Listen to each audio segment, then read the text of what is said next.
featuring the people who make York special. It's the warmness and it's the humour.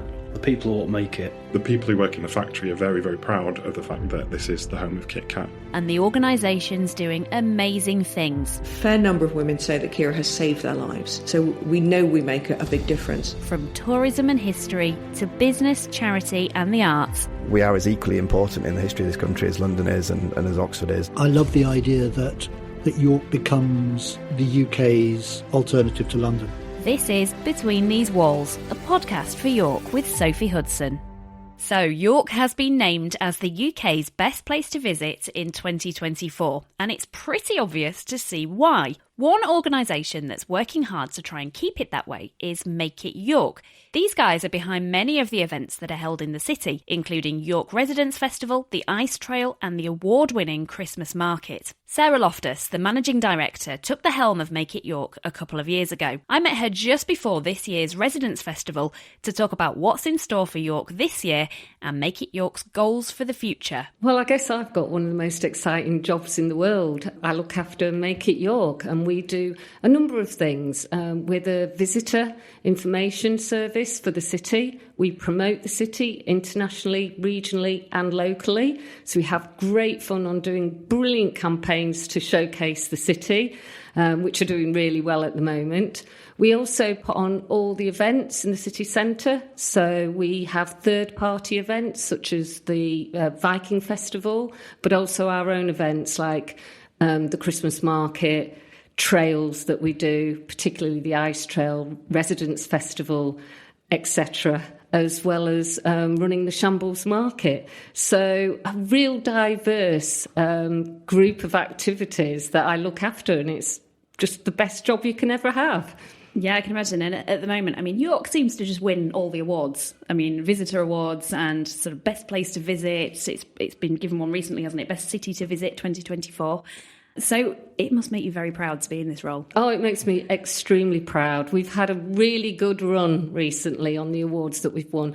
But that's because of the partnership working with the different local businesses, city council, other organisations, our attractions, hotels. You know, everybody works so well together, and I think that's what's made it such a success and why we've won so many awards just recently. Yeah. How have you found these 2 years in the role? Oh, gosh, to start off with, it was quite difficult. I came into a scenario where I think Make It York wasn't loved anymore, and it was quite tough. Hopefully, that's been turned around in the 2 years that I've been here, and we've got a much better relationship with all the partners. And I think that's coming through because York's just at the top of everything at the moment, and it's been hard work. It's been a little bit stressful at times, as you can imagine, because our budget wasn't healthy. It is now. So we can really start doing some of the fun things that really get me out of bed in the morning. Let's just sort of explain a little bit about, because there's kind of two names, isn't there? There's two brands. You've got Make It York and then Visit York. Just give us a definition of both so that everybody understands what both do within the city. Visit York is more of the destination marketing element of the company, which is like other Visit Manchester, Visit Leeds. You know, we just focus on the visitor information centre, the website, the promotional side of promoting York. So that's the visit side. And as most places around the world use that brand, that's why we still keep that brand, so people know where to come for visitor information. The Make It York is the organisation, and that brings together the visit part, the management of Shambles Market, the management of events, and also cultural activity that we do. So that's the kind of collective company. So the visit's one arm of what we do. Let's talk a bit about the events that are going on in York, because there's always events. There's always something to get involved in and something to be proud of, particularly if you're a resident of York. So we're kind of very much beginning of the year. We've got loads to look forward to this year, and the first one coming up is the Ice Trail, isn't it? Well, actually, this weekend's the Residents Festival. Of course, So the Residents Festival is about encouraging residents to come and visit the attractions that they might not do that's on their doorstep, because most people don't visit their own city. So this is really encouraging people to get out, explore, and have an opportunity to go to some of the attractions for free, to get loads of discounts on the fabulous restaurants and that we have in the city. So it's a real celebration of hospitality in York. The Residents Festival sounds really great. Like you say, it's about getting the residents involved and helping them understand what goes on in the city and not feeling like they're being pushed out by visitors, isn't it? Exactly, that's it. And the Resident Festival actually kind of starts our year of festivals. So we want local people to come and enjoy all the things that we're doing. They're not just for visitors, they're for residents. I'm a strong believer that cities need residents to support local businesses, because if we ever, have a pandemic or anything like that in the future, it could decimate a city centre. And what we don't want is York becoming an empty high street like so many cities are in the UK. We're lucky. We have lots of fabulous independent restaurants, shops, and we want to keep it that way. And we need residents and tourists helping spend their money to keep the place vibrant. I suppose it's that age-old thing, isn't it? When you live somewhere, you don't necessarily go to the visitor attractions and the tourist attractions. But I suppose this is a really nice opportunity to remind people, come and have a go, come and see what there is and get involved and support all the local businesses. That's definitely it. I often hear people saying, gosh, I haven't been there for 20 years, yet I've lived here. It's like, come on, support your local attractions, support your local businesses, because they want you to come and enjoy what visitors enjoy. Absolutely. And then after that, we've got the Ice Trail. So this has always gone down really well, hasn't it? And you were recently, I actually bumped into you in King's Cross Station promoting this, but the Ice Trail, it is fabulous. And so many people come from all across the country to come and have a look at this, don't they? Yeah, we're the UK's largest ice festival, so another accolade for York. We have 35 sculptures this year that people can go around, touch, look at. Please don't lick. Everybody seems to want to lick an ice sculpture. We have no idea why. It's just weird. That says to me that someone has done that. Yes, even with King's Cross, and we had that fantastic skyline of York to London, somebody came up and asked if they could lick it. I don't know, it's just weird. Anyway. But yeah, the Ice Festival is really good fun. It's a real family event. People of all ages, come along and enjoy it, and it's just fabulous. How many ice sculptures are there? 35. Yeah. And we also have some ice carving as well, live carving. So that's fabulous to see as well. It's just a great day out, and all we need is the weather to be cold, not windy, cold, and no sun. Yeah, that would kind of ruin probably a little bit. And then after the Ice Trail, we've got the Snooks. So this is a new thing for 2024, isn't it? Yes, we're going to have kind of a snook invasion on York. There'll be 20 giant sculptures. You've seen them. Yeah. They're big. Mm-hmm. All differently painted, all sponsored by local businesses. And the Snooks are going to be out for 8 weeks. It's a new character for York. What we want, my idea was to have it as big as the Gruffalo. There is no stories about Snook at the moment, so we want children or young people or creatives to think of new stories. It's a kind of a friendly monster, I would describe it as, holding a book. So we really want people to kind of get behind the Snook, create stories, adventures for Snook, and just have a bit of fun. The idea for Snooks, you got residents involved in that, didn't you, to pick a character? So when this was sort of being conceptualised last year, you got residents to pick a character. We did. We went out to artists, and we had 79 artists put forward a new character. We whittled that down to 2, and then we went out to the public and said, which one do you like? So the public chose Snook. And you can't miss them. Like you were down in King's Cross recently, promoting them down there, trying to sort of drum up a bit of interest from further afield, because obviously it's very easy to get from King's Cross to York. But they are vibrant. They're beautifully painted. So each Snook has been painted in a different way, a different style, by different artists, haven't they? Yes, that's correct. Some artists have done too, just because their designs were picked by the sponsors. But yes, they're all very different, and it's really difficult to describe. You have to see them to see how different they look when they're painted to when they are blank. And I'm sure people will have their favourite. But at the moment, I can't pick a favourite. They're just all fabulous.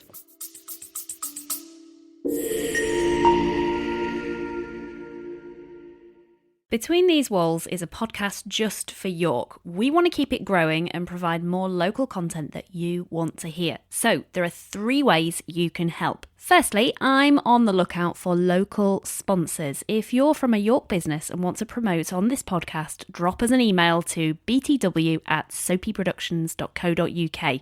That's btw@soapy, SOAPY, productions.co.uk. Secondly, if you know someone who should be featured on Between These Walls, let me know. I'm looking for the people who make York special. That's anyone from an interesting business or with an unusual story, perhaps a charity doing amazing things, or someone working hard under the radar to make York better.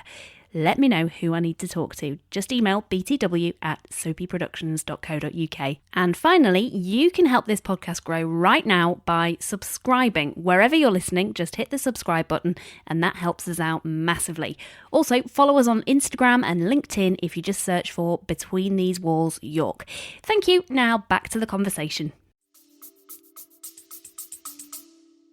And each one has been sponsored by a different business, hasn't it? Yeah, that's correct. Each one's been sponsored by a different business or a collaboration of a couple of businesses.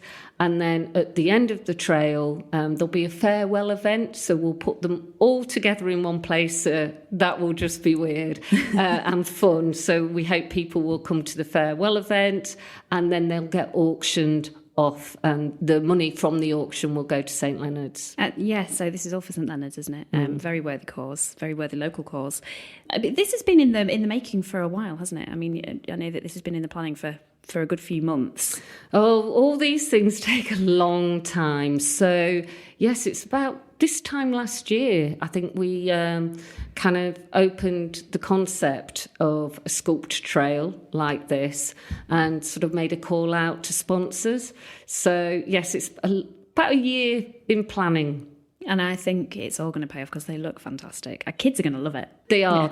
And at the moment, we've got one that's in the Barbican, and all the famous people who are at the Barbican are signing it.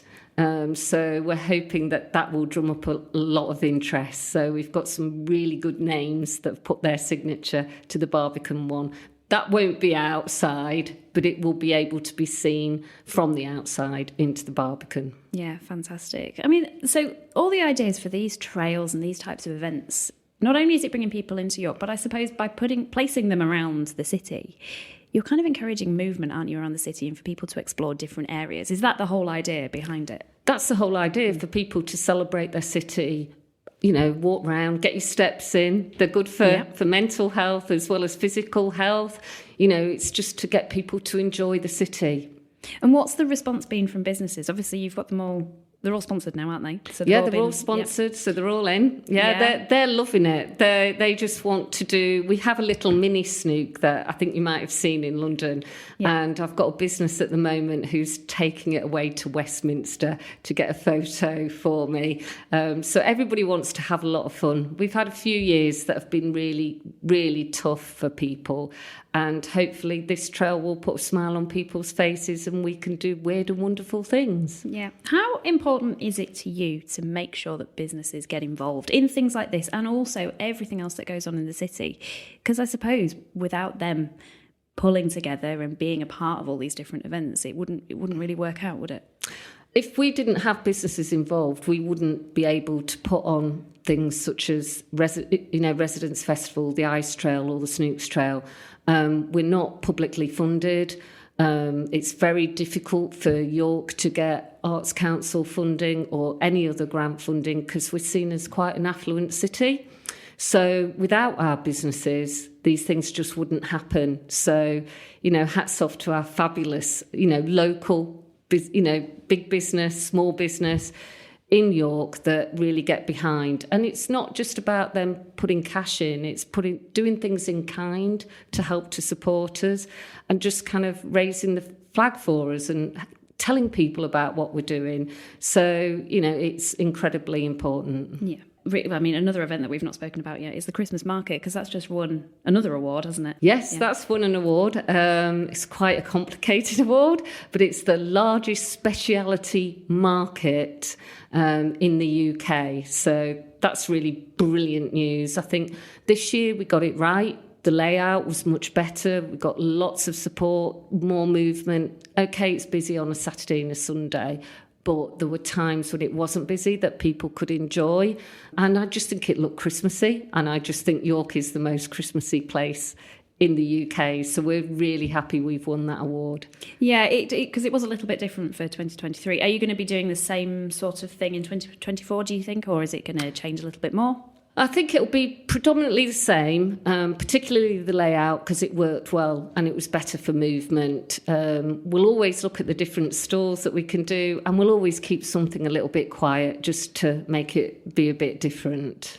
And I mean, I came down on a few days during the market because it was on for quite a long time. And I mean, the footfall, and do you have any sort of numbers? Do you know how many people or how much money was spent during the time that the market was on? We know that the Christmas market brings over £80 million into the city, so it's very, very significant.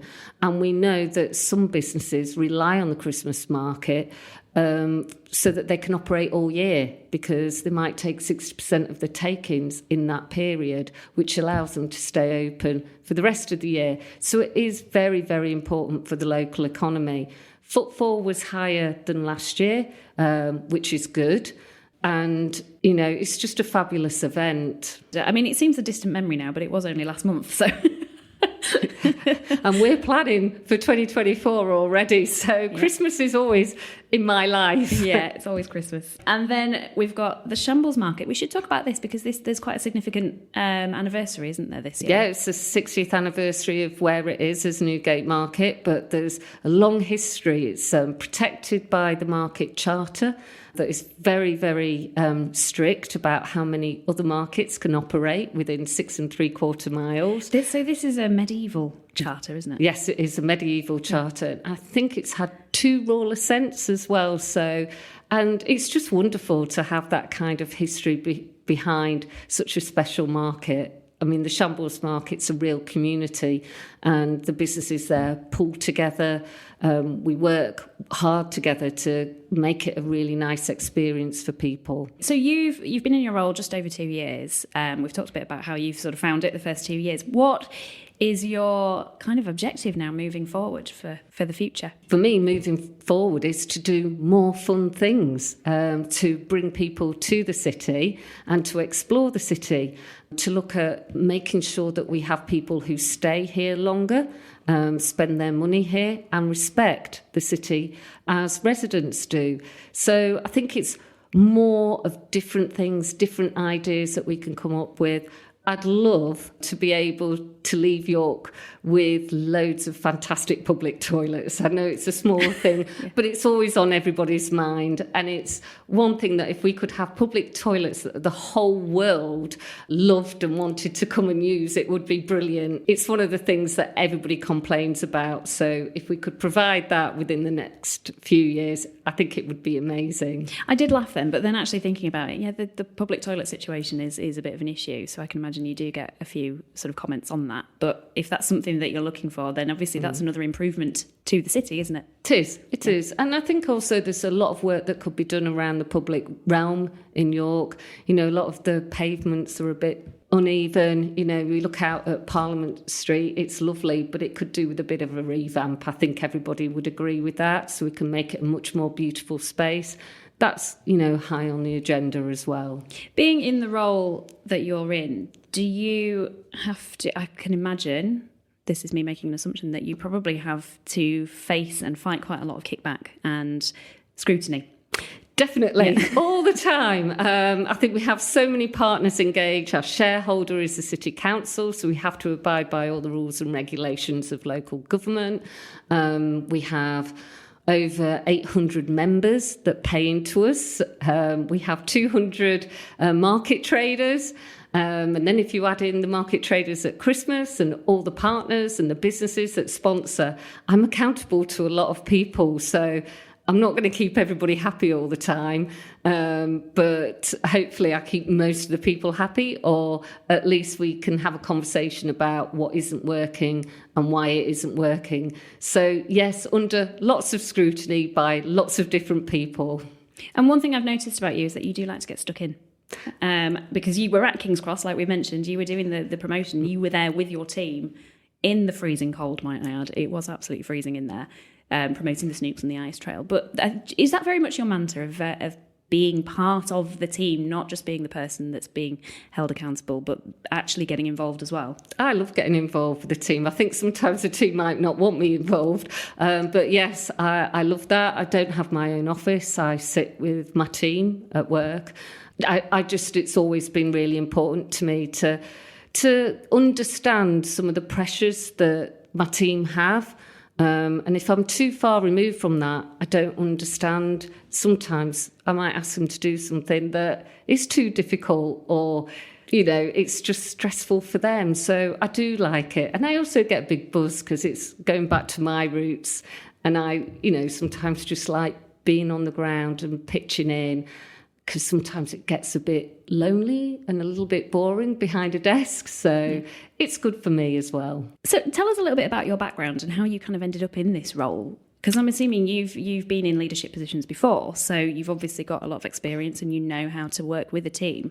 Tell us a bit about your background. I have quite a bizarre background, really, because I do have 3 degrees. I don't let people know that. I qualified as a town planner, but I worked in community safety. At one point, I had the title of Head of Crime and Disorder, wow. Which was in Hull, and worked closely with the police and probation service. So that was an exciting job. But I've also worked in the civil service, local government, private sector, charities, non-for-profit, and now as a tech company. So I've got a broad spectrum, worked in regeneration, worked in events. So I've had a great career. Every job I've had has been absolutely fun and interesting and hard work. And I learn something every day. So that's what really motivates me. And I'm assuming that you, having such a varied career and past, that you can sort of take parts from all the roles that you've had before and bring it to this position that you have in York. Yes, definitely. I think it gives you a really good overview of how things work in different sectors and how you can bring that learning to a different sector. Because sometimes we're quite closeted, whereas, sometimes it's better to learn from others. And it's absolutely given me that opportunity to understand other people's problems as well. So maybe be a bit more sympathetic when we're trying to come to a solution rather than have an argument about what we do. Yeah, and I suppose that's a good mantra for everybody within York who's a part, so businesses, people within the council, etc., that actually working together is probably a better way of doing it than arguing. Yeah, and finding a solution. Yeah. And listening, I think, is really, really important. Listening to the concerns of others or the constraints of their organisation. Because if you understand that, then you can come about and bring a solution to a problem rather than it stagnate and then everybody gets upset because it takes forever to do something. Whereas having that broad breadth of knowledge actually helps bring solutions quicker, I think. Yeah. So looking ahead then, you've already talked about your sort of goals in the role. What else would you like to see happen in York to make it even better? Other than toilets. Other than toilets. Just great events, more events that are possible, more events in some of the other spaces that we've got in the city as well. We've got the Knavesmire that's absolutely brilliant. We've got Tower Gardens, we've got lots of different spaces that we can use that would be really good to have more community events. Or events for new creatives to participate. I think also one thing, we've got the UNESCO status as media arts. I'd like to put that higher on the agenda. I think we really need to get behind that and really push it, because it is a unique status that we've got.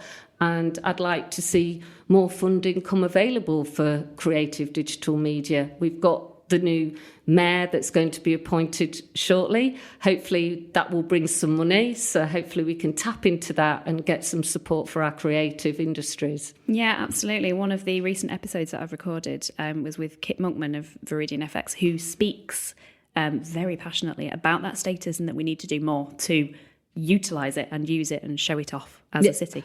Yeah, definitely. And that's in our forward plan to do. That's something that is very special and we need to shout about, because York has lots of really special creative industries that perhaps the world doesn't know about quite just yet, but they will shortly. Well, exactly. And there's a reason why we were given this status. So let's shout about it. Definitely. What is your favourite thing about York? Gosh, I don't think I have a favourite thing. I think it's just everything. I love it. I love getting up early in the morning and perhaps just walking down the shambles when nobody's there, especially when it's winter. That's just fantastic. And I like walking the city walls, along the river.